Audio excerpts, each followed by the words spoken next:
This week's episode is brought to you by Dead Debbie's Sphincter Replacement Emporium. If you are dealing with having just become part of the Legion of Dead walking the earth due to hell having no more vacancy, you may be wondering, why is my butt leaking so badly? It's simple. You are dead and tissue regeneration doesn't work if you are dead. But thanks to Dead Debbie's Sphincter Replacement Emporium, coming apart at the seams doesn't have to mean a leaky boom boom. Just stop on by and we'll refit your fart box with a tight, fresh Brown Star. Mention Horror Movie Talk when you stop in and we will throw in an extra duty hole on the house. Dead Debbie's Sphincter Replacement Emporium. We do your dirty work. Hello and welcome to Horror Movie Talk. An opinionated and accidentally funny horror movie review show. Go, go, go, go, go, go, go, go, go, go.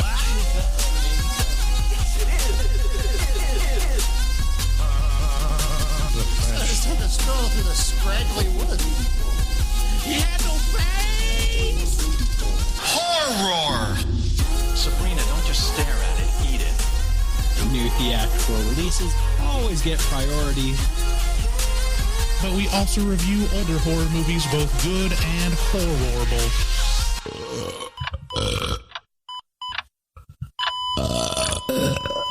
Wow, that didn't sound good. No, David. Honestly, David, it's like a witch's house in here, David. Hello and welcome to Horror Movie Talk. Your panel of expert hosts each week are Dr. Bryce Hansen, who holds a PhD in spookology, and me, Professor David's Day, the foremost expert in scare no-nos. Today, we will be reviewing Dawn of the Dead 2004. This is a Patreon pick. Once a month, our patrons at the $15 level, they descend upon us and vote on, they suggest movies and then they vote on the movies. Mm-hmm. And this month, well, I should say last month, because this is actually April's Patreon pick. They picked Dawn of the Dead 2004. They've had a lot of good taste recently. In March, they said, do The Thing. And now they're saying, do one of the best remakes that's ever occurred in the history of really just film. Right. And so they brought you this, and if you'd like to be a part of getting to choose what movies we review, don't come at us and be like, I mean, don't get me wrong, I'm flattered when people are like, hey, you should review yada yada. That's usually like the opening salvo of anyone like talking to us on social media is like, hey guys, new listener, like love the show, I've been catching up. Are you guys should review Cujo? Yeah. Okay, well, you should review these 7 movies, which represent like, a fifth of the year, right? For it's us, like, okay, we'll get to it. Yeah, and we always just say, hey, consider becoming a patron. But if you can't, we understand. But it does support the show, and so we appreciate all of our patrons very, very much. By the way, and really, if you want a specific movie, like model yourself after Magnus, which did a whole campaign on rats. Yeah, where he got everyone on board. It's like it became a meme. Yeah, you have to run a political campaign to get the movie you want us to review on Horror Movie Talk. It's not so easy, right? So speaking of which, big thanks to the most recent patrons, Jonathan M., Michael H., Christian C., and Clyde M. We appreciate all of you. This was recorded weeks in advance, so if I didn't get to your name, it's because this was recorded weeks in advance. A cool thing you may not know about Horror Movie Talk, we have the best community of any podcast you've ever listened to. This is evidence on our Twitch channel, twitch.tv/Horror Movie Talk, and on our Facebook group. You can't go wrong joining that Facebook group, or tossing us a follow on Twitch, because you're just gonna meet a bunch of like-minded people who are just really salt of the earth, kind people. You can check us out at horrormovietalk.com. From there, you get links to all of our social media. We have second Saturday watch parties every second Saturday of the month, where we stream a watch party and have a chat feature that, you get to be part of the community and make fun of the movie as it goes. I had so much fun with Jason X. It was the most fun I've ever had with a watch party ever. Yeah, I think that's like we're finding what movies work for a watch party. And Jason X was like right in the sweet spot. I almost want to just watch that only for the second Saturday watch party. It's almost, and like we've watched some good movies and it's just not quite as fun. Yeah. Other than like just saying, wow, this is really good. Yeah. It's funner to have stuff to make fun of. Yes, it is. But also, like, if it's too bad, it's, like, miserable. Yeah, like, everybody's not having a good time. I think our first one was The Bye-Bye Man, which wasn't a great experience. Yeah, man, it's been a year of these. Yeah, it's been a while. Yeah. We do post new episodes every single Wednesday, so make sure to subscribe and leave us a rating on Apple Podcast. You can get a hold of us, leave us a voicemail at 682-253-4468. You get on the show that way. Also, you can leave us a message on our bodily fluids exchange program. That is another voicemail where you just get to exchange your body fluids, and that's at 252-228-4628. We got a great show for you today, but before we get into it, we're going to talk a little bit more. Oh, wait. No. We got a great show for you today. We're reviewing Dawn of the Dead 2004. Yeah, I got to redo the template on this because we mentioned this twice. Yeah. We'll start out by giving a brief review and our score for the movie. Our scores are 1 to 10. 1's terrible, 10's great, and 5 is average. And after we give our score, we'll get into spoilers and take a deeper dive into what we liked and hated about the film. And later in this episode, after we review the film and get into spoilers, we will be talking about a new podcast that I started called Hotline, an advice podcast. And you can, and it's just me giving advice to callers. So, and I do need you to call. So, I mean, you can leave an email too, but if you'd like to listen to my new podcast, you can look it up pretty much anywhere podcasts are available. And again, that name is Hotline and Advice Podcast. And we'll get into that after the show. But also, we'll be talking a little bit more about our Spotify deal. Pending potential Spotify deal. So, we watched Dawn of the Dead 2004 on Amazon. Because like I said, our patrons told us to, and I was not disappointed in the very least. What about you? Were you disappointed? I was not disappointed. Okay, good. Well, with that, let's get into the trailer. Hey, Vivian. And look, I can go backwards. Let me see. Hey, that's amazing. Hey. Hey, you.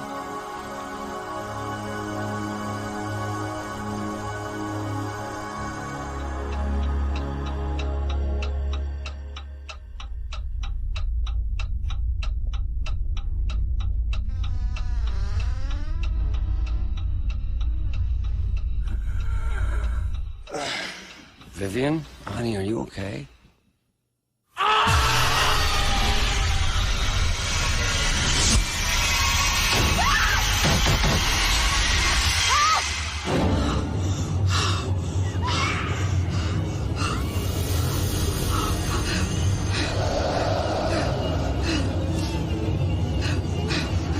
Officials have declared a state of emergency. Everybody they kill gets up and kills. Residents are advised to find a safe place and stay there. I've just been informed that we are going off the air and switching to the emergency broadcasting system.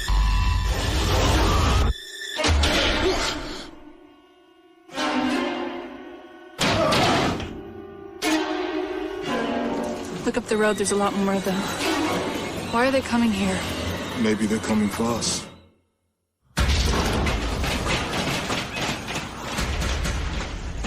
Sooner or later, they're gonna get in here. Our baby's gonna be fine. It's only a matter of time. It's coming. They'll find a way in. Oh, God.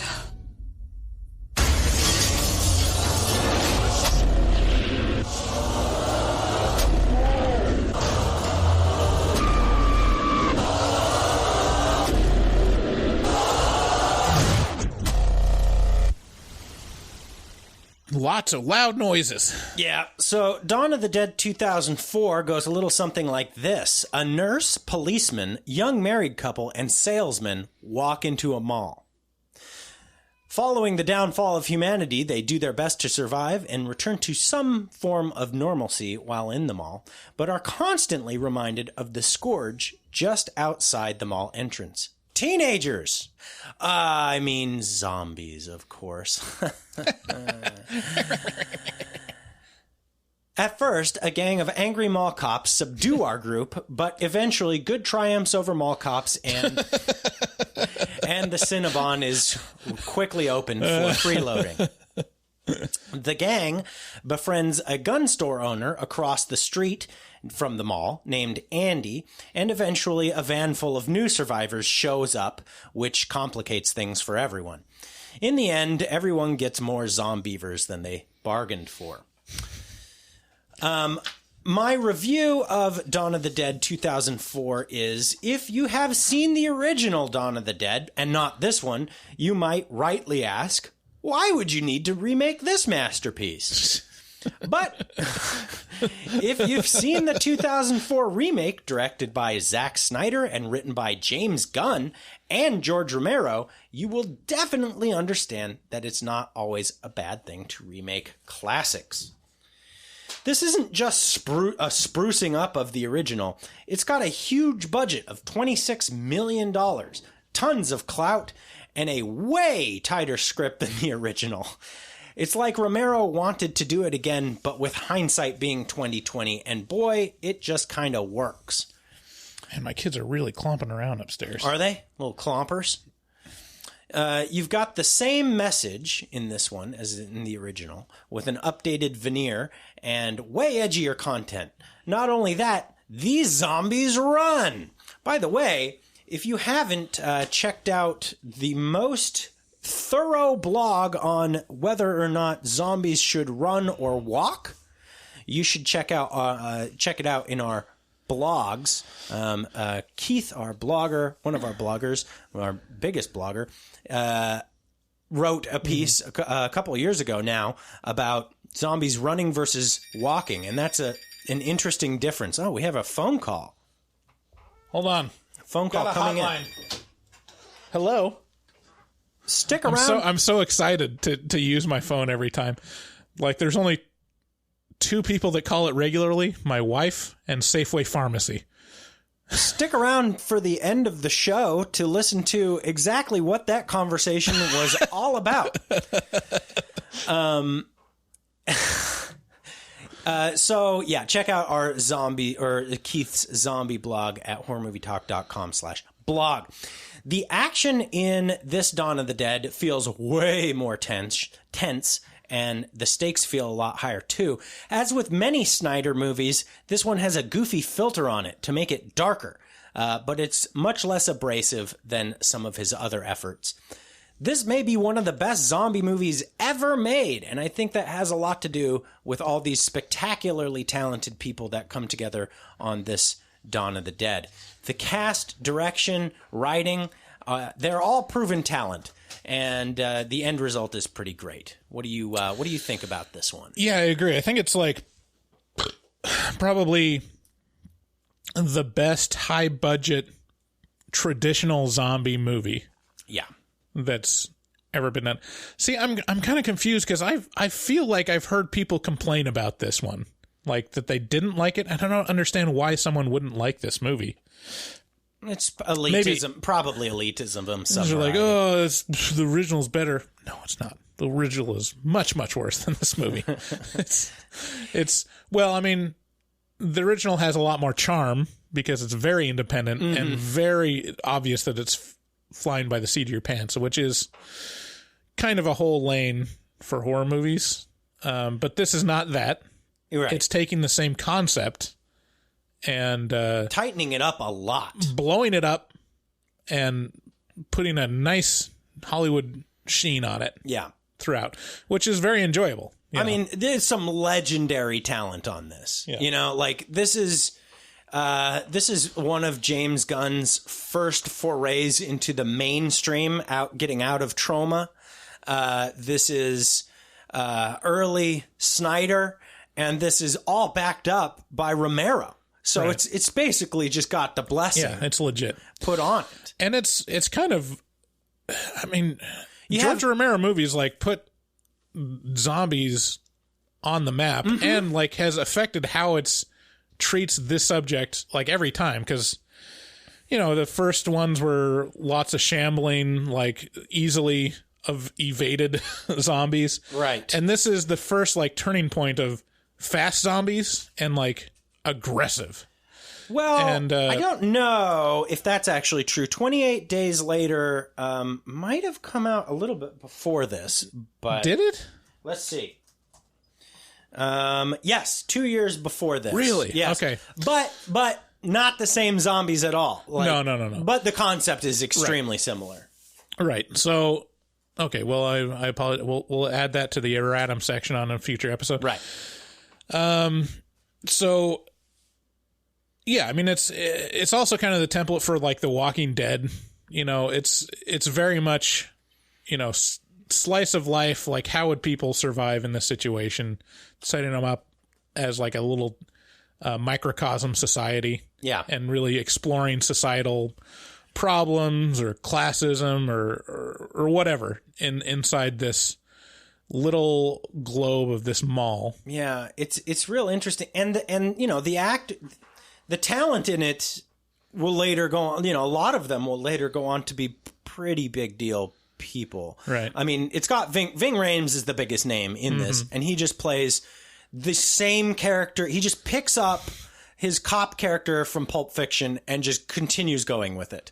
Well, he's not a cop in Pulp Fiction. Okay, he picks up his Pulp Fiction character and becomes a cop with it. It's the same character he plays in Pulp Fiction, as far as I can tell. He gets anally raped by a zombie, right? And then Bruce Willis comes with the samurai sword. But also, like Michael Kelly from the go-to guy in House of Cards, right? Is the mall cop? Is a young mall cop in this? I realized so good at being a dick. I didn't check this, but I had a realization or a question. Is Michael Berry related to Todd Berry, the comedian? This is Michael Kelly. Michael Kelly? Yeah. Oh, who's Michael Berry then? I don't know. Okay, never mind. Bringing some. There's someone named Berry. Oh, there is a Michael Berry in this. My apologies. Do I have the wrong person?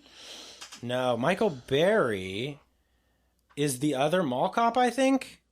Is one of the other mall cops, I think. But it doesn't have his picture, and I am B-E-R-R-Y or B-A-R-R-Y. But it's yeah. Oh yeah, that's not the guy. Yeah. Anyway, all right, never mind. Well, the guy that you're talking about, he's got a lot of the same inflections as Todd Berry, and I thought like, they're related, but no, and they have similar facial features, right? So I was completely off. No relation, because it's not the right name. What would you score this? I'd give it a 9 out of 10. Yeah, I was wiggling back and forth between a 9 and a 10. Yeah, I feel like this is just so much better. The original gets a 10 for me, definitely, because it changed the course of horror movies, kinds of. I can't remember what I gave. This one feels better than that one to me. So I have to go a 10 on this one, just kind of on merit, I guess. Yeah, I can't remember what I gave the original. I don't think I gave it a high score because I didn't enjoy it. I didn't like it that much. But yeah, this is a really good movie and probably the most enjoyable zombie movie. Apart from maybe Shaun of the Dead, this is the yeah, but that's like a separate thing. Right. I mean, in terms of like straight ahead, traditional like zombie movie with no gimmicks, right? Other than being a zombie movie, this is the best. Yeah, no, I agree. I think this movie is a lot of fun, but it also goes real hard into some. It does what a Dawn of the Dead should do. It's like, oh, geez, they went there with it. God damn. Yeah, it goes pretty hard in some spots.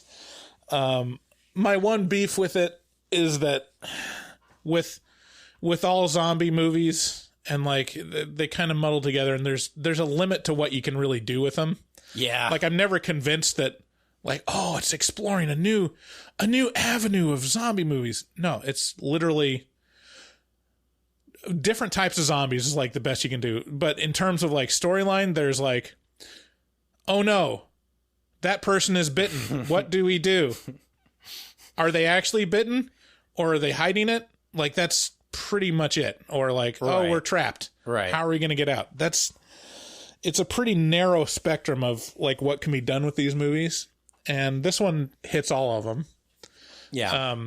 And that's kind of why I give it a 9, because I'm never a huge fan of zombie movies. I've seen so many of them, and like, I get that some people are obsessed with them and go through their phase, and my friend group definitely went through it, and I kind of was along for the ride, but I don't get that much enjoyment out of it. I watched like every zombie movie ever made during a period of my life because I was just obsessed with the world building, like, conceptual aspect of the whole thing. You know, like, what would you do? So how far into Walking Dead did you go? One season. And then the second season, I got like 3 episodes in, and I was like, what the shit is this? This is just a soap opera. And then, like, having read some of the comic books, like, the comic books are good. Yeah. They're good. And it takes too much time. Like, it realizes, like, the source material, they assume there's not going to be enough source material to work off of, so they take it real slow. Thousands of these comics. There's hundreds of these. Yeah, I feel like the second season, like, was way slower than it needed to be, and they really needed to get to the governor quicker. Once it got to the governor, it was interesting again. Okay, I'll take your word for it. Anyways, with that, you guys should support those who support us, and one of the biggest sponsors that we have is definitely nightchannels.com. You head on over to nightchannels.com when you need a shirt that's going to get some attention and is either horror themed or maybe has a band on it, or sometimes it's just it just says fuck around and find out. You know, like this is nightchannels.com has a ton of niche and cult classic kind of shirts and sweatshirts that are sure to make, they're sure to turn some heads. And I guarantee you, if you just surf around there for like, give it 5 minutes, you're going to find something that you definitely go, I kind of need that. I kind of need that Akira t-shirt. God damn, I kind of need that. Yeah, it's fun to go through them. I mean, it's even got like literature shirts, like occult books, like Cat's Magic and Occultism. Yeah. And, like paranormal shirts. It's got really obscure, like hardware film shirts. I don't even know some of these. So like, if you're deep into the genre of horror and you're like well seasoned, you're going to find a shirt of a movie that you would not expect there to be a shirt for. That's for damn sure. And if you use code HMT at checkout, you get 13% off your order. Make it a big order. You're not going to have to fuck around with finding some cool shirts for a while. If you if you drop some money on 5 shirts, damn, you get 13% off, and you got a shirt for every day of the week, ostensibly. They got like Eraserhead, Blue Velvet, Persona, Gummo. Their Terminator 2 t-shirt, I love it. I might need to get a Gummo shirt. I just recently watched Gummo. I was not terribly impressed. It was not as fun as Kids. It wasn't bad. Also, if you would like to head on over to manscaped.com, you too can be, smelling nice like me, because I got to tell you, I'm not a big fan of soap or lotions because a lot of times they'll set off my tender soft skin, and I have some rash problems, but it's fucking weird, man. I've never been able to find soap or like lotion that seems to not trigger my skin. But manscaped.com, I tell you, their soap, so there's a pump soap which has a great scent, and I use it every day to spruce up my man bits, and let me tell you, it's nice and gentle on the skin, and then the lotion too. doesn't mess with my skin.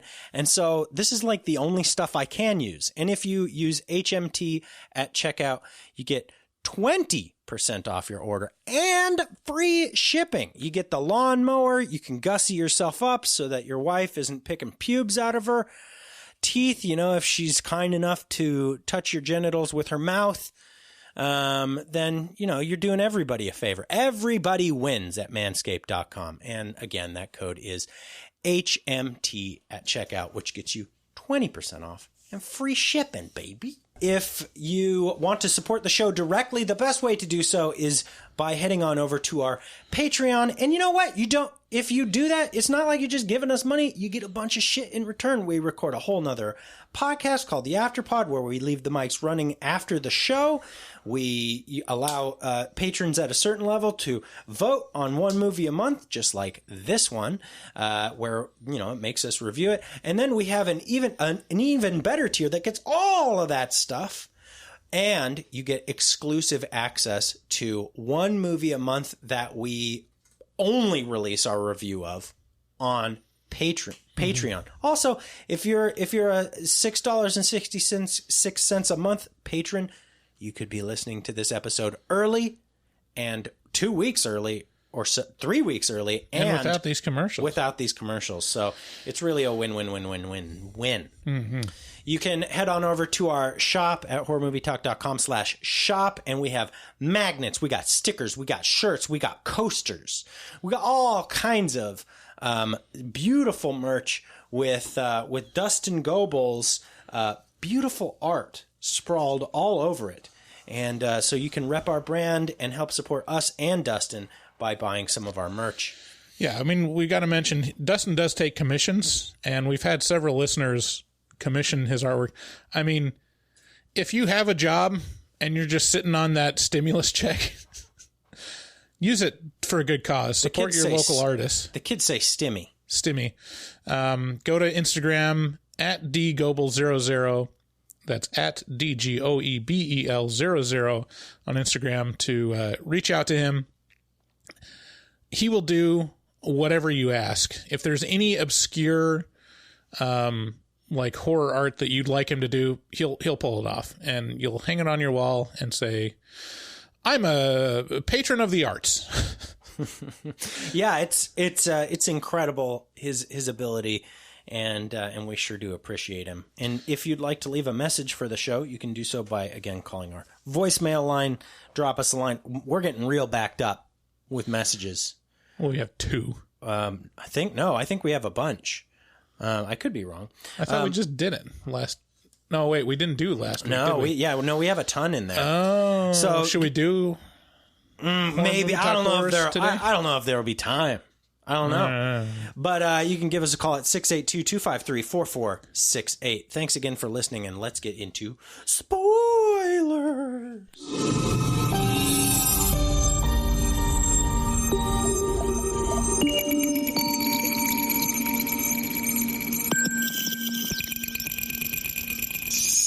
Spoilers. It's so deep. So the movie starts out with a classic early signs of outbreak montage. Yeah. This is probably one of the strongest movie openings. Like, not just horror movies, just movies. Oh, yeah. It's such a great, like, opening sequence. I'll tell you, the movie that gets slept on for strongest movie openings, and I was thinking about this a month or two ago, RoboCop 2.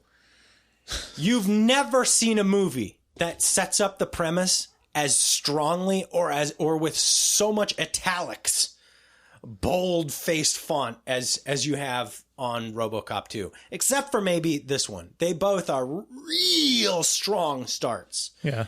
Where it's just like RoboCop 2 is like, look at this fucked up thing that happens. Look at this even more fucked up thing that happens. Holy shit, the most fucked up shit. Like, there's a baby that's going to die. And it's like, ugh. Well, the baby looked at you? And this one does the same thing. It's a great way to build it into a crescendo right off the bat. So you get your classic, like, I'm driving through the town and there's a guy munching on an arm, in the background. Just gets ignored, kind of like that kind of thing. It's a whole vibe. Right. And it goes from like, oh, there's completely forgettable things to where if you didn't know you were watching a zombie movie, you wouldn't pay any attention to it. But then she goes home, has some time to relax with the hubby, to fuck her husband or get fucked. I don't know how you would say it. Does it? She's a strong, proud woman. She's fucking him.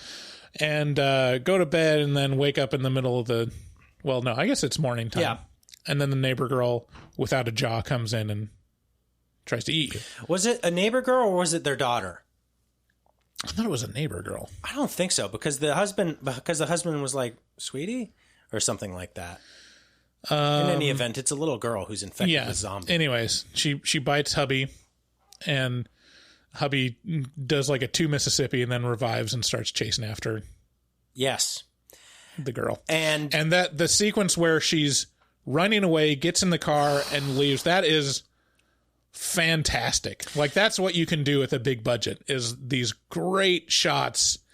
There's like, my favorite part is where he's running after her in the car. You see him through the rear view window, and then he spots like some lady in her yard and like veers off. Tattooed in my mind. The start of this movie is just, I remember it. It's so visceral and so like shockingly fast, to where there's so many other movies that use this type of opening now. I'm pretty sure.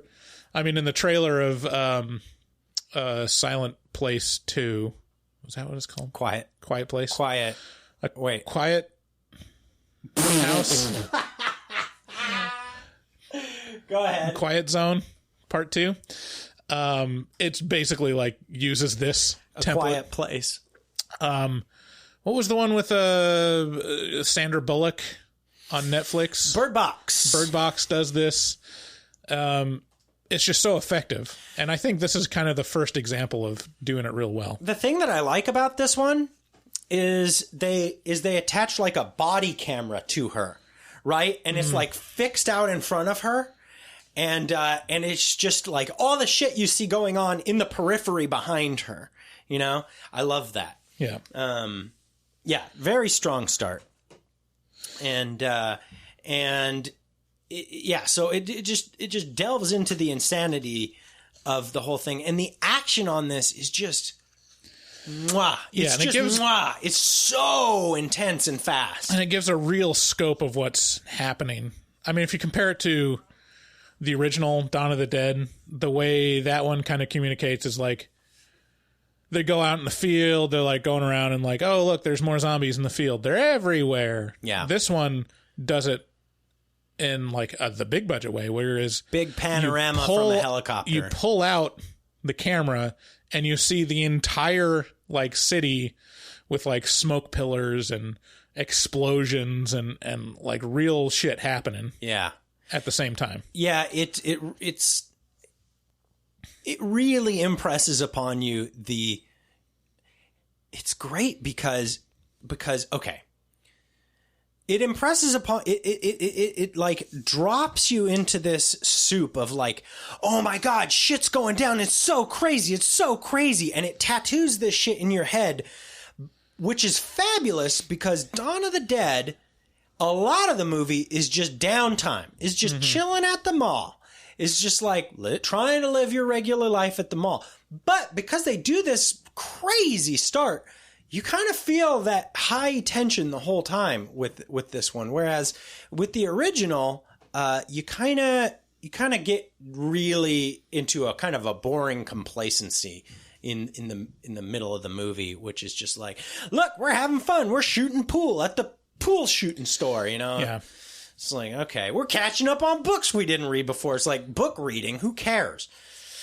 But in this one, you kind of always have that. You kind of always have that in the back of your mind, like, oh, shit is really going down outside the mall. Yeah. So she runs into Ving Rhames and a married couple. And the married couple is obviously pregnant. Pregnant. And we're starting the podcast a little early. So it's right. And I'm assuming from hours 6:30 to 8:30 is your prime shitting time, where you're exclusively on the toilet. I shit a lot. I'm very proud. But being on keto, I have to take a lot of fiber just to make sure that I'm not, just dumping water out of my britches. Just boom, boom, boom, like, ooh, it's just watery. Oh, just water. All right, moving on. Where were we? So yeah, it's pretty epic intro with Johnny Cash when the man comes around. When the man comes around, they got the license to use that piece of music, and it works so well in the beginning credits. The music cues in this movie are pretty on point, like that one, and then Richard Cheese. Oh, it's yeah. fantastic. Yes, this is like the first, this is the one, I think this is where I found out about Richard Cheese. Come on, get down with the sickness. You fucker, get up. Come on, get down with the sickness. So if you're not familiar with Richard Cheese, he's a lounge singer who covers pop songs. Mm-hmm. And he's like, the same way Weird Al does, but with a lounge. Right. And it's vibe. They're such like diamonds, bangers. Almost every time there's a moment in the song that I'll laugh out loud. Yeah. His latest, he's done covers of WAP. Yeah, and what was the other one? There was some other song that he covered that was great. He's so on point, but yeah, he does make it into the. What's the one part that? Oh, can you give it to me? Yeah, if you haven't listened to Richard Cheese, do yourself a favor. You will really have a good time going through his catalog. Yeah, go on Spotify, just look up Richard Cheese, which also, by the way, is a great name. Yeah. So she meets a salesman, and they quickly pair up. And then they pair up with Ving Rhames, the cop, and the married couple who is pregnant, and then they head to a mall. I love how they're like, "Where are you going?" Like, "Oh, we're gonna go over here." Like, blah blah blah blah blah, and then they look slightly to their left and like, "Oh, there's a mall there. Let's go to the mall." Oh yeah. How did we miss this? Well, that's the obvious answer. Okay, so this now begs the question, Bryce. Zombie apocalypse is happening. This is unavoidable. What do you do to save your family? You have kids. You can't give up. I know your basic go-to standard model is just give in, just die. But you can't. Well, I can. No. I don't have a lot of faith in my survivability in this scenario. I mean, just looking at any zombie movie, the fat guy does not outlast very long. Zombieland even makes it their first rule. Right. Yeah. So that's not looking good. But yeah, I mean, I would hole up somewhere. I mean, I'd be kind of fucked. But I don't think you would, assuming you were able to muster the drive for life. Sure. To board yourself into this house. You're ex-Mormon, so you have a lot of food in this house. You stockpile. Well, yeah, food. we'd probably make our way over to my mom's house, and she has like a literal 2-year supply of food hanging out. I think this house would probably be better for survivability than your mom's house, because you could just ditch the whole upper floor and not have any signs of lights or movement up there, and you could just live down here where it's a lot harder to get in. These windows are pretty small. I mean, yeah, it's true, but I think like the lesson learned from any zombie movies is that that's just not a great idea to hole into like a house, because you just get surrounded by zombies. I think it's a much worse idea to assume that you can travel. Well, I guess it depends on the type of zombie. Like, yeah. Never seen zombies really break through car windows so much, but I guess theoretically they could. No, I mean, like, I feel like an alternate course of action that's not obvious. Like, this movie mentions, like, hey, we could just go on a boat and go out to an island, and that we know how that works out. But like an alternative thing, like go out into the woods.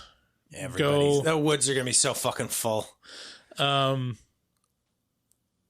think the only way is like if you have like a real concrete fortress. You go to everybody's like, well, I go to the gun store. It's like, yeah, you and everybody else, you're going to get shot at the gun store, dopey. Yeah.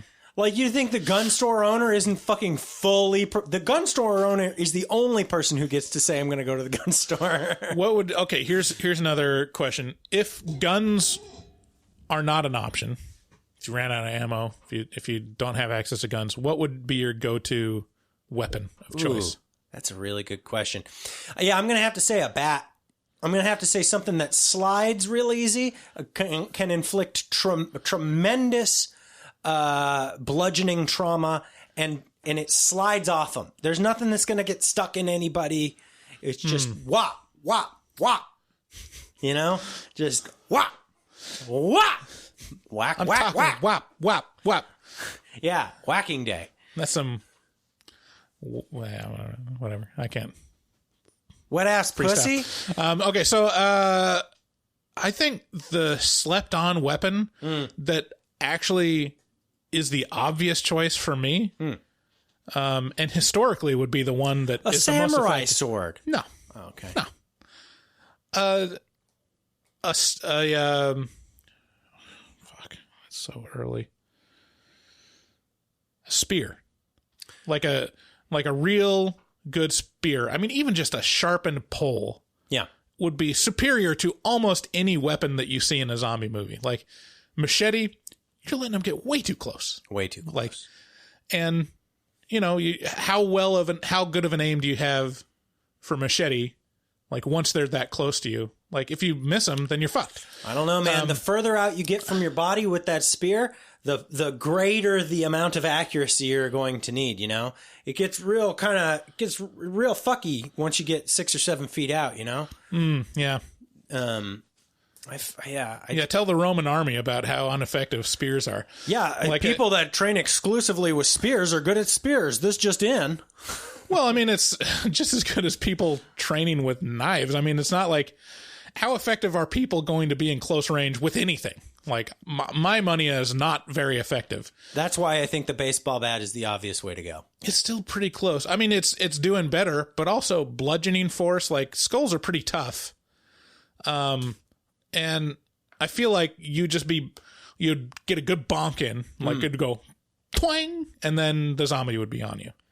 Like, see, that's the other thing about a spear is that if properly used, like it also, not just like, is it good at taking them out at a distance, but it also can keep them at a distance because you can use it to push them from a distance. I completely agree with everything you just said, especially the part you said, if. That's the most important part of that whole thing. I don't have faith in my ability to spear well. Let's go full on Roman army. Have a spear, a very well sharpened spear implement for distance, but also have a gladius for close combat. Like in case they get you, then you have kind of a short stubby sword handy to where you can. That's no problem at all. I have all kinds of short stubby swords just sitting around my house. I guess those are called machetes. No, you want a stabbing sword though. Oh.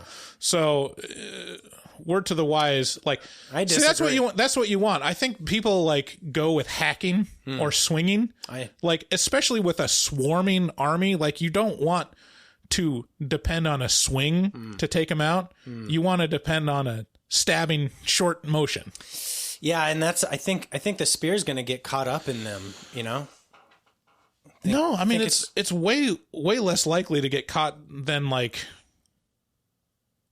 a knife or anything like that. Yeah. Okay. Well, I'm looking at Bryce with incredulousness. I'm interested to hear what y'all. I'm not have talking to say. about like a giant. Like I'm thinking of like literally.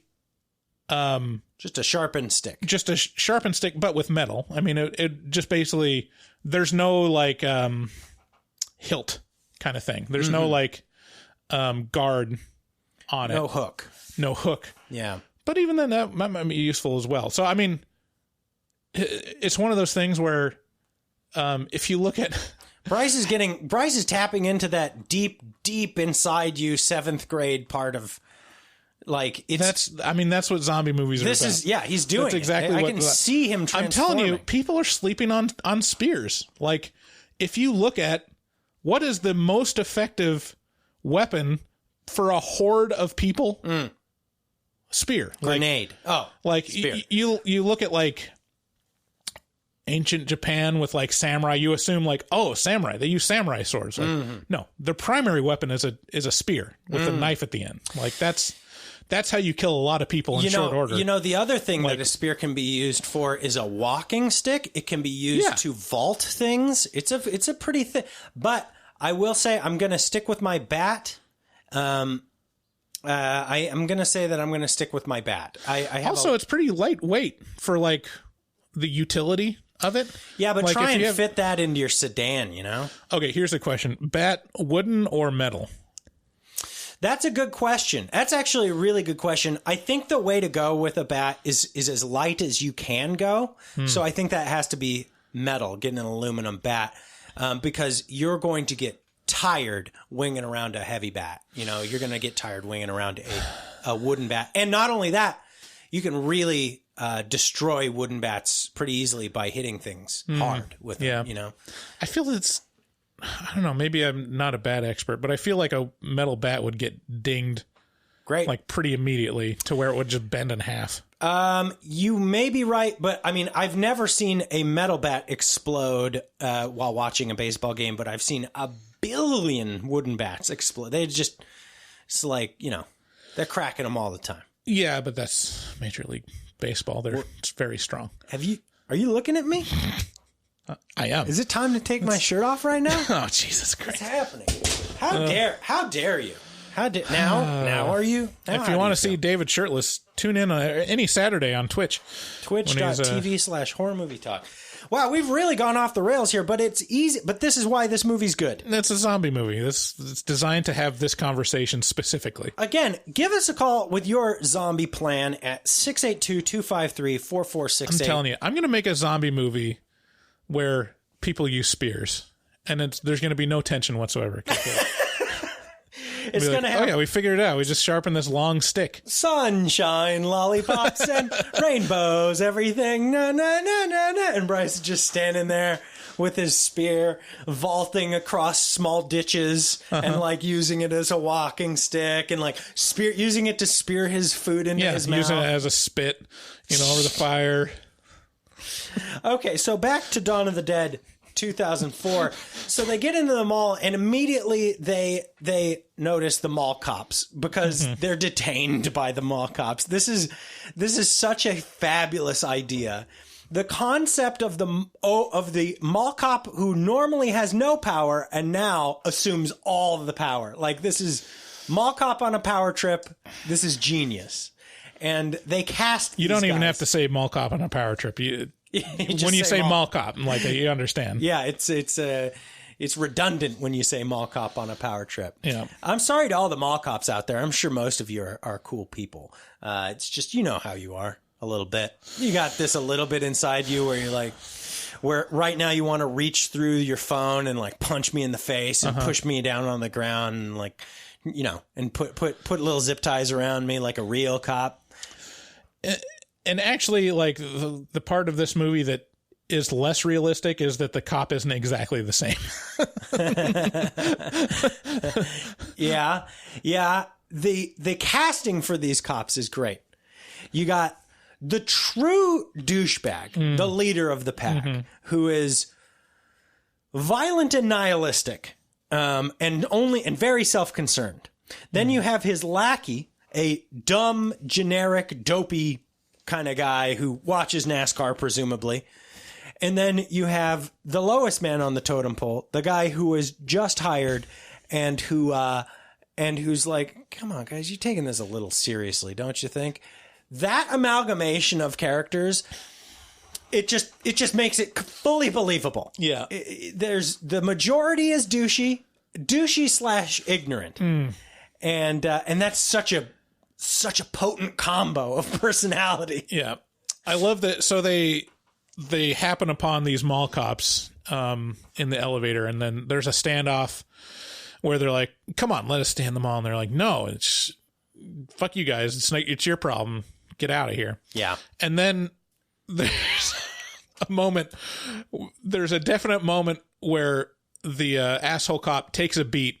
CJ takes a beat, looks at the woman, does the pussy math, and he's like, oh, wait. Maybe this is a good point.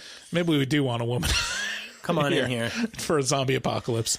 Which is really dark. And, I mean, that's, he does it because of the implication. It's the like implication. And this movie is all about the implication. I mean, I wouldn't do it, but I mean, but it'd be implied. They're going to assume. And then later they do go on a boat because of the implication. No, but CJ is low key. I think he's my favorite character in this movie, played by Michael Kelly. Mm-hmm. Again, the go-to guy in House of Cards. And because his character has such a great arc. He starts as like the douchebag, nihilistic, self-caring mall cop, and then he makes this cool transition into, like, at some point our band of good, quote unquote good guys take over control of the mall from the mall cops and imprison the mall cops. They're like, now we have the upper hand. Yeah. CJ gets imprisoned, and then on the back end, CJ becomes the real asset. Like, he is a fucking doer, Mm-hmm. He like gets shit done, and he saves people, and he kind of it's kind of highlights the overall not implication, but the kind of one of the lessons that I feel like Romero is constantly trying to get across, which is people are dynamic and can change. They're not just bad or good. They're kind of all of that, and bad scenarios bring out the best and the worst in people. And sometimes you get a little bit of both. I really like CJ, and I really like Michael Kelly playing him. Who was your favorite character in this?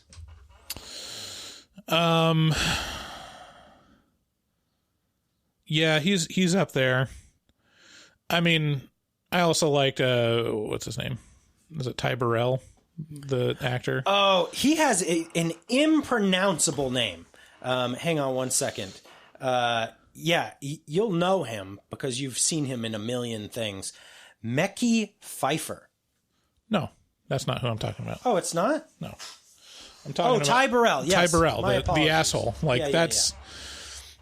I mean, I could see how people would be bothered by him, but it's a great addition. He's so good at being because as CJ is like kind of transitioning, like he comes up and replaces, like, no, this is the asshole guy. Yeah. Ty Burrell from what do people know? Modern Family, I yeah. suppose, is where he's most known. Yeah.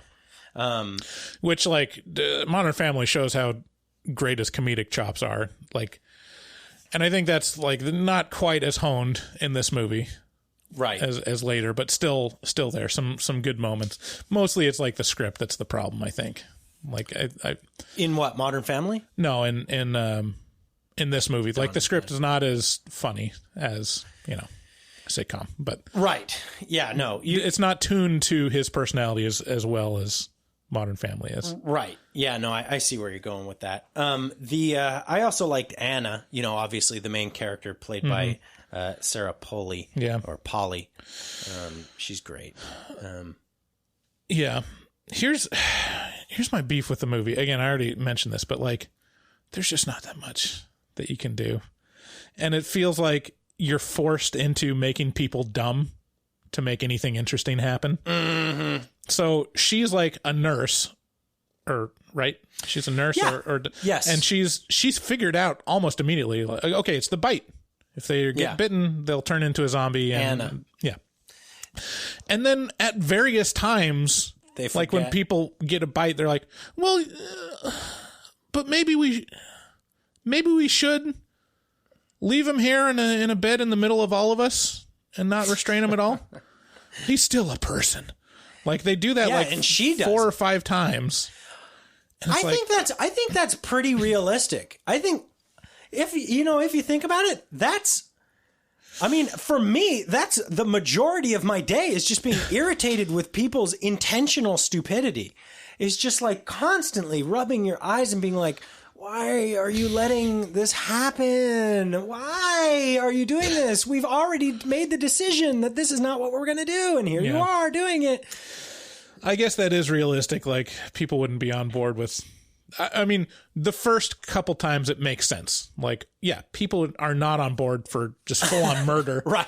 Straight off the bat. At some point, you're going to get tired of the potential murder looming over your head. Right. Yeah.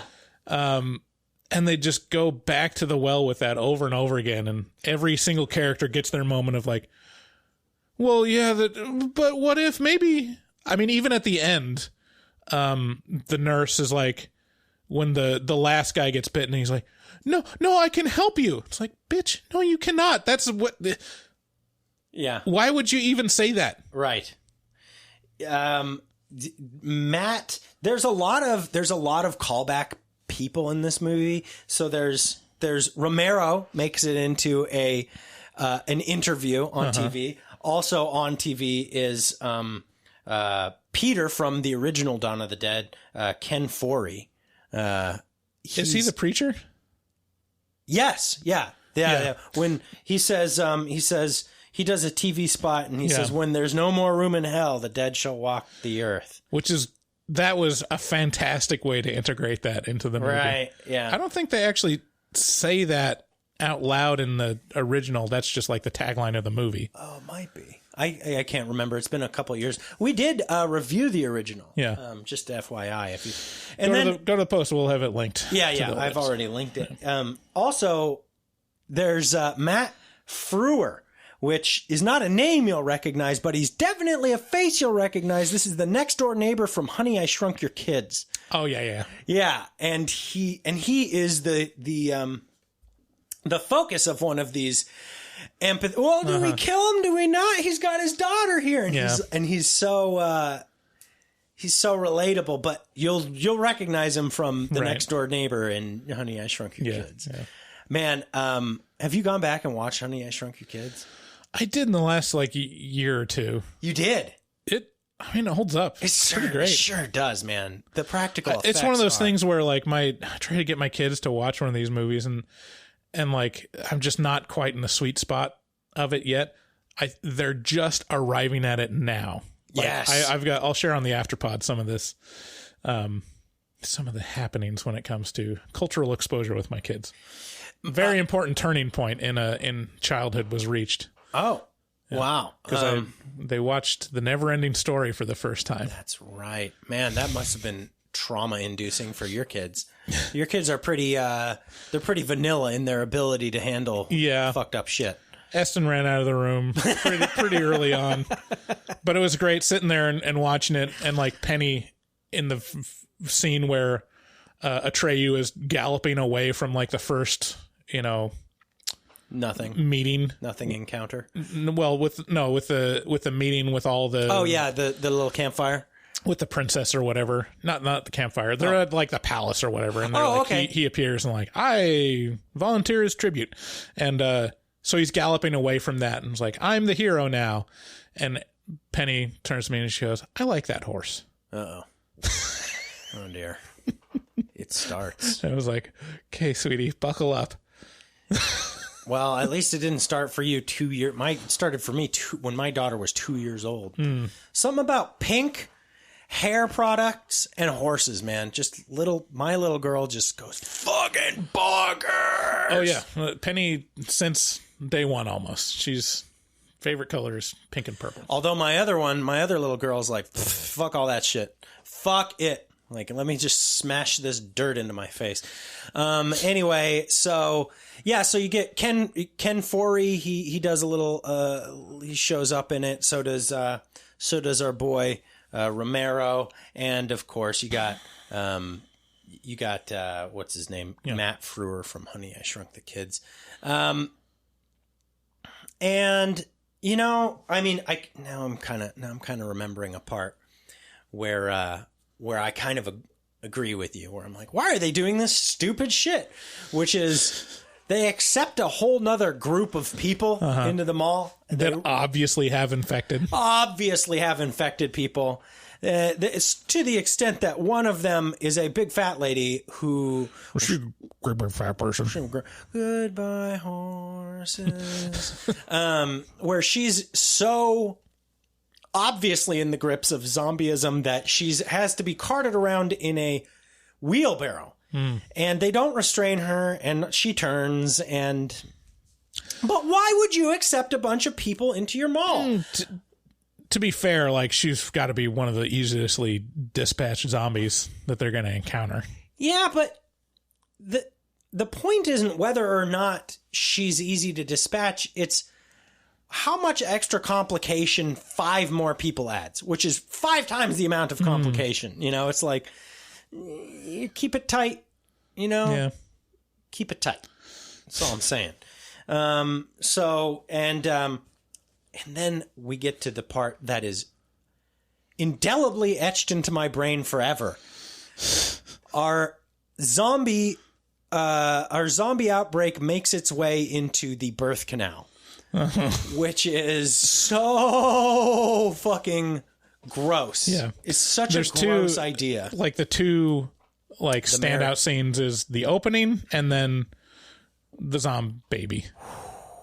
This mom has been so minorly infected that it's like this slow burn turn and he's such a loving husband and excited parent that he's willing to look past the fact that his wife is a zombie giving birth to a zombie baby, and it's like trying to get out of her. Something about like evil babies in, like, this is a thing, you know, this is a thing that happens in movies sometimes, where you'll have an evil baby, you know, that's in the womb, and it'll like push on the skin and you'll see their little hands and feet, but like more than is natural.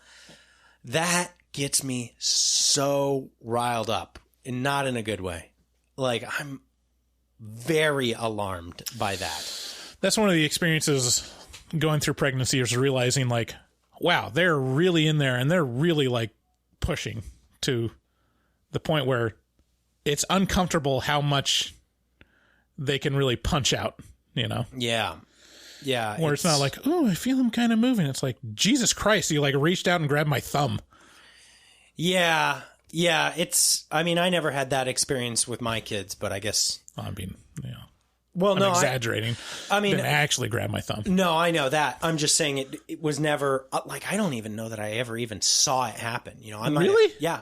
Yeah. No way. Yeah. You've never felt it or saw it ever? I felt it, but I don't think I was able. I think I saw. Yeah, I think there was once or twice where I saw like a little thing. Yeah, at like 8 or 9 months, it's like, how is this not exploding out of her belly right now? Yeah, like that's. It gets to a point where it's not only can you see the movement and it like turning around, it gets to a point where it just can't move anymore.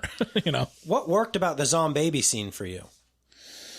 I mean, it's just gratuitous, it's exploitative, and I love that kind of stuff. Yeah. Yeah, no, I agree. It's so gnarly. I remember being so upset the first time I watched. I think I watched this in theaters. Is that possible? I don't know. 2004, yeah. But I definitely was alarmed by it. Yeah, and then we get our Richard Cheese down with the sickness montage, which is great. You get them kind of living their, you know, their best lives. It's not as in depth as the original. Like the original, like really dwelled on like that was kind of the movie, living a life, yeah, going through, and it's kind of like a short montage in this. I wish they could have spent a little more time on that, but yeah, I understand. Yeah, and it showed some titties, so it's okay. That's true. They were kind of bolted on, though, weren't they? Okay. I'm just asking. I can't recall exactly. Yeah, they're all right. Okay. Yeah. Yeah. So they've made friends with Andy. He's across the way. He's across the street. He's a gun store owner. And Andy is getting hungry. He's sending them messages. They communicate with a whiteboard they standing on the roofs and they communicate with the whiteboard, and they've engineered an escape plan. They're like, we're gonna go take Steve's boat to an island. We're in Michigan, I think. We're gonna go take his yacht to an island, and it's gonna be great. And but their timeline isn't on point enough because Andy across the street, his rations run out, and he's going to die if of starvation, presumably, or not be strong enough to make it. So we have to move our timeline forward. We need to get our war vans ready and head on over there, pick up Andy, and then go get the yacht. Well, as you can imagine, things go sour. And Andy gets eaten. One of our survivors gets eaten in her attempt to save the dog. She also takes one of the war vans over there and just fucks everything all up. Fucks the plan all up. Dumb bitch. And but our survivors do end up making it to the boat. And CJ sacrifices himself in a very what would you call that? Where you give of yourself to help others. Martyr, sacrifice. Yeah, he sacrifices himself in a kind way. But you got to stick around for the credits on this one. Yeah, because the credits they're great. It's hopeless. I watched the theatrical version. Did you watch the director's? No, there was no way to rent the director's version. You only could buy it. So, yeah, I mean, yeah, the credits I kind of wish they would have just given like an epilogue, like a full-on epilogue, and not like have it interspersed between, rock and roll credits sequence. But yeah, the credits are like, you have to sit and watch all the little things. One of the most well-done credits of any movie ever is the start credits are great, the end credits are great. Yeah. So, final recommendations. You got anybody in particular who needs to see this? I mean, this is a must-see zombie movie. This is the must-see zombie Yeah, it's movie. like, honestly, I would go, in terms of like traditional zombies, I'd watch the original Night of the Living Dead and just skip forward to this one. Ooh, wow, that's a bold statement. I think it's fun to compare and contrast the original and this one. Yeah. I will say that. I do like the changes that this one made. And I do like that it's kind of co-signed by Romero, where it's like, no, they can run. Yeah. That's fine. Yeah. That's fine. And because there's a big debate, lots of people are like, oh, they shouldn't run. Oh, they should run. It's like, I mean, really the only thing these movies are not about the zombies. No. It's about spear or bat. It's about that argument. Yeah, it's about the people and how they react and the interpersonal relationships. That's like what these movies always explore. Yeah, it's true. It's about having fun conversations with friends and dreaming up the what you're gonna do. I'm telling you, spear and gladius and a big old shield. No one ever has a shield. I think you got to keep it simple and make it sizzle. I think you got to go with a bat, or sometimes maybe a board with a nail in it. If you had like a well-trained Roman legion, they could make their way through a zombie apocalypse. Easy. Yeah. I'm just saying. No argument there. No argument there. If you had the best thing to deal with this, you'd have the best thing to deal with this. Well said, Bryce. Real well said. Yeah. I mean, that's the thing with these arguments. Like, what would you do? What would you use? Like, well, I'd just get a tank. Right. Okay, but how would you do that? How would you fuel it? Just circle around and run over all the zombies until there was just a matted, like, carpet of zombie goo. And then I'd refuel it. That's not even remotely reasonable, though. Sure it is. Everybody has that dumb idea. You think you're the best person out of all those people? How many tanks have you seen in a zombie movie? How many tanks have you seen? Lots. No, I've never seen one tank in real life, I don't think. Or even just going to the police station and grabbing the SWAT vehicle. Where does one... Like the police wouldn't be all over that. They got the keys. You people are insane. They got more SWAT vehicles than they know what to do with down at the police station. My tax dollars paid for that horn. So with that, let's get on to our next topic of interest. I did start a new podcast. Did you get it's called Hotline, an advice podcast. Did you get a chance to listen to Hotline?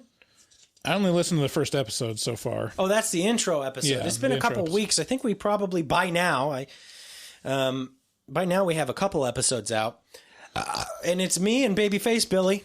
Mm-hmm. And how did you meet Babyface Billy? It's a funny story. He reached out to me, and I just liked his vibe, and and he's pretty quick on his. He's a little unhinged, though. So I feel like there's a little bit of a role reversal compared to this podcast. Okay, where you're the cool and measured one. Whoa, I wouldn't say cool. I would say boring. The awesome, the boring one. The one that's right. Everyone loves. Sure. Yes. However you'd like to interpret it. Yeah, I'm that guy. Mm-hmm. And Billy is a little bit. He takes it pretty far. So I think sometimes, but yeah. But we could use listeners, and we could definitely use people asking for advice, because it is an advice podcast, and it's. I think it's pretty fun. We've already had a couple people write in to us at hotlinepod@gmail.com, but we haven't had any callers. So you could potentially be one of the first callers to call into this, what I'm sure will end up being a breakout hit show. I have high hopes for Hotline. Mm-hmm. Art on that one done by Dustin Goebel. Oh, nice. Yeah, we commissioned him to do our show artwork, and I just said, make it look like the Nightline logo. Okay. But make it Hotline. And I'm going to add some alligators and fluorescent colors to that logo as time progresses. It's going to be a living logo. I have some plans. Okay. Yeah. So, go listen to it wherever you listen to podcasts. And then finally, so we recorded this on the same day that we recorded our episode on In the Earth. Mm-hmm. We're just still so pumped about it. It's hard not to talk about it. I've got a lot of energy. I got to tell. I don't know if you can tell, but we want to make sure that we don't know where it's going to go. It's like we're still in, kind of negotiations. Nothing's signed yet. But yeah, Spotify approached us and asked, if we wanted to become an exclusive Spotify podcast like Rogan and Last Podcast on the Left have done. But there's also been I've looked into it a little bit. There's also some other like much smaller podcasts that have gotten this reached out to. That's like the Spotify has access to your analytics if you're on Spotify, so they know like which ones have the trajectory or which ones have the engagement.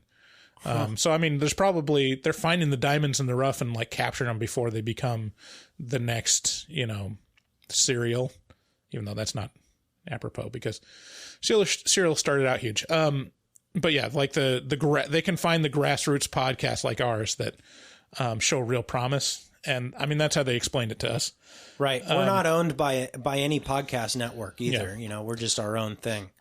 And so yeah, we're pretty excited about it, and we want to make sure we talk about it on every episode in case it goes forward. So we need to like kind of promote it. Like, maybe move over to Spotify if you haven't. Yeah. Or at least like follow us on Spotify in case it happens. But I feel like I can't believe that this is happening. We've had so much stuff just fall in our laps. Like, it's amazing. Like, we had the Freddy Krueger interview. Tara Westwood, Robert Englund. No, Tara Westwood we reached out to. There's some stuff where we made happen. Yeah, the Adult Swim promos. The Adult Swim stuff fell in our lap. Manscaped fell in our lap. Like, it's crazy if you have, like, a decent enough following for a independent podcast where people just... way more stuff falls into our laps than I imagine, and this is the biggest one.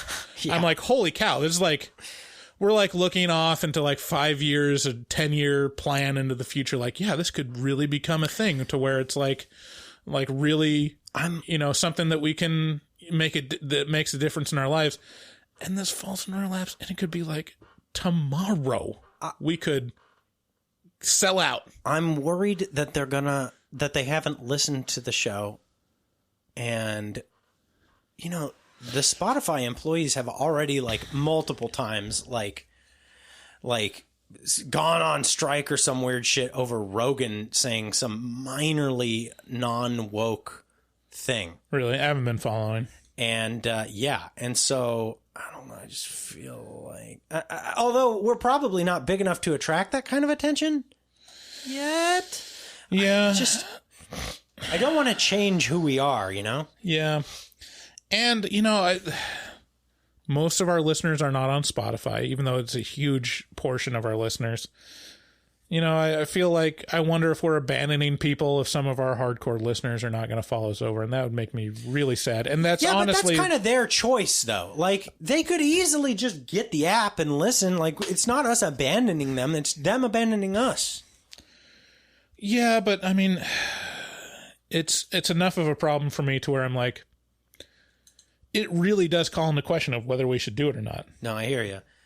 And that's kind of why we're talking about it early, to see it, like, what's their reaction? Like, what are people going to say about it? And I think there's a lot of people that are going to be really, really happy for us and want us to just like, yeah, man, you do you, take it. I'll follow you over. And then there's going to be a lot of people like, oh no, podcasting is becoming this walled garden, like all this series of walled gardens. Like, don't do it. Like, make it free, man. Like, people that complain about ads and podcasts, like, there's a lot of work, we put a lot of work and effort into it. I mean, we're not the best, but we're not making minimum wage off this podcast yet. So giving an opportunity to make way more than minimum wage off of the podcast on Spotify is really like... I can't... That's the other thing. I haven't done the numbers. I don't really understand how all this would work out. We probably need to talk to somebody who really actually kind of understands this stuff. But, I'm kind of wondering if maybe we should come out with some sort of like, we can issue our own press releases, Yeah, you just release them on PR Newswire, PR Web. Let's just release a press release that announces this whole thing. Well, I mean, once we sign papers, we'll have to do that. And I'm sure Spotify will do that for us too. Well, I want to get interest at this point, to see what, I don't know how that'll help us. Yeah, maybe. We're still figuring out. We're probably talking too much about it. Let's move on. Like, we're going to feel really stupid if like eventually we decide, or it falls through, or we decide not to do it. Like, why do we spend so much time on it? But we'll keep you updated. Sometimes with contract negotiations, there's like stories or like, kind of controversies that happen. So it might be interesting. And I'm constantly wondering, like, how much weight do I have to throw around to be like, fuck that, give me more, you know? Right. Like, because that's just my MO. As soon as I see, a number, I'm like, it's not, it's a big number, but it's not this number. Right. There's always could be higher. We're not going to say how much they offer, but I mean, $1 million is a lot of money. Let's turn that M into a B. What are you fucking holding out on me? Get the fuck out of here. With that, thank you for listening to our show, our humble show. Make sure to share it with a friend. If Spotify deal doesn't go through, you gotta share it with a friend. Yeah, especially our Spotify listeners. Please share it with other people. I mean, you can add them to playlists. You can literally share it through Spotify. So right, do the easy thing. Share it with your friends on Spotify. Yeah, if you'd like to support the show, another great way, apart from the shop and becoming a patron, is just to go to our website, horrormovietalk.com, look up in the banner, and in the banner it says buy stuff on Amazon. If you click that link, you'll be brought to Amazon, and then you can just buy things as you normally would, and a portion of your purchase will go to fund the show. And if you'd like to call us and tell us your opinion on the Spotify deal, go ahead and do so at 682-253-4468. We love you so much. You guys have a great week. Bye-bye. Bye. Looking for a podcast full of burps and gas, perverted cast, skinny and fat? Look no further. Horror Movie Talk is accidentally funny, begs to donate money, fake sponsors for dummies, and so much more. New episodes every hump day. They'll pickle your dickle for foreplay. Patreon members have it your way. Vote for a movie every month for the review. Choppa choppa, don't just stare at it, eat it like a taco. Put your tongue through the phone, hoodie, Picasso. Look at them hot kids, swear not a pedo.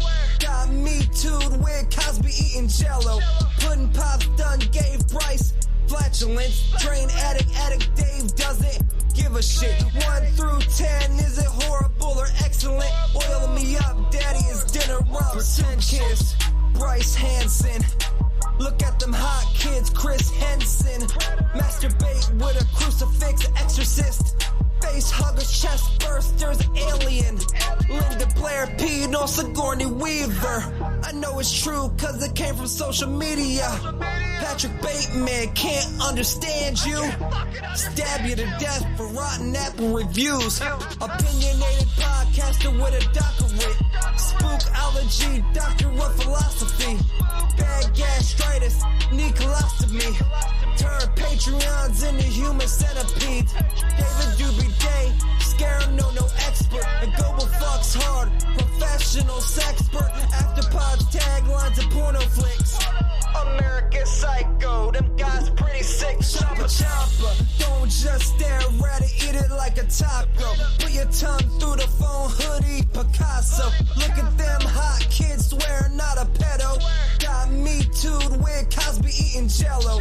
Pudding pops done gave Bryce flatulence. Drain addict Dave doesn't give a shit. 1 through 10, is it horrible or excellent? Oil me up, daddy, is dinner rum. Nothing good happens in the woods. Always get more than you bargained for. Got a pickle to dickle, machines tickle biddies. Killer on the phone, ain't no Sharon Stone. Vancouver, Portland, Oregon, and organs. Corona, COVID, curse, Lorona. Green River Killer, because reasons. Hallway of poop monster kids screaming. Ain't your ordinary dingleberry itinerary. 30-day shutter and jump scares ain't fucking scary. Time for the spoilers with jokes and tropes. Use their white socks to catch their loads. Just show them one titty, pretty. Paganism you should worship, they Teflon dicks. Pacific Northwest, let them see one breast. Shifty eyes stay spooky, poor man's digress. Bugsy, HMT, Horror Movie Talk. Hold on, they don't like Halloween. Fuck them.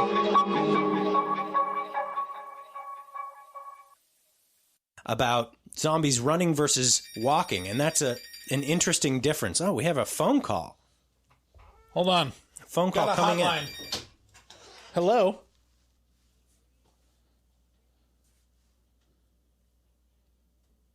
Yeah, I'm in the middle of it.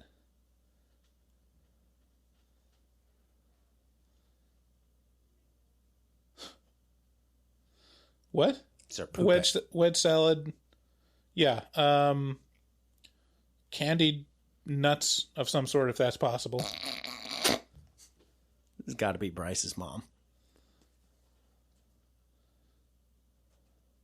Just bacon and tomatoes. Blue cheese. Okay. All right. Bye. Love you.